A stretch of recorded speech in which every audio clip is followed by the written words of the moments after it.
la difficulté avec l'acromégalie, c'est que le protocole est toujours un peu le même pour tout le monde. Et qu'aujourd'hui, la difficulté, c'est que les médecins ne sont pas suffisamment à l'écoute de leurs patients.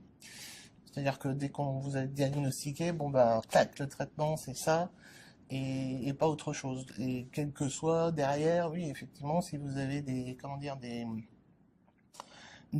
effets indésirables ou autres, enfin des choses difficiles à supporter, bon bah tant pis, le protocole est comme ça, donc le traitement est comme ça. Donc je pense qu'il faut pas avoir peur de se faire entendre par son médecin. Alors là, je parle des spécialistes, mais aussi du généraliste. Il faut surtout trouver un généraliste qui veuille bien entendre et surtout, il faut qu'il se renseigne sur la maladie, ça c'est essentiel.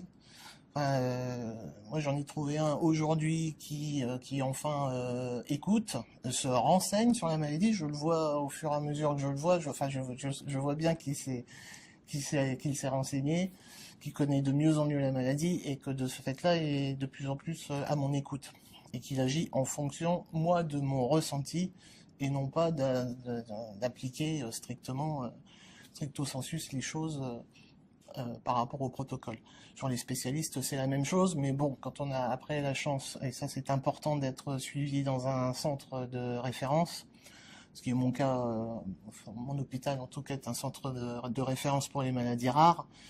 Donc là, c'est une chance parce que les médecins connaissent effectivement la maladie, mais bon, il faut pas non plus avoir peur de forcer un peu le discours, enfin de communiquer son ressenti pour que ces derniers, enfin les spécialistes, adaptent quand même les traitements en fonction de ce qu'on vit au quotidien.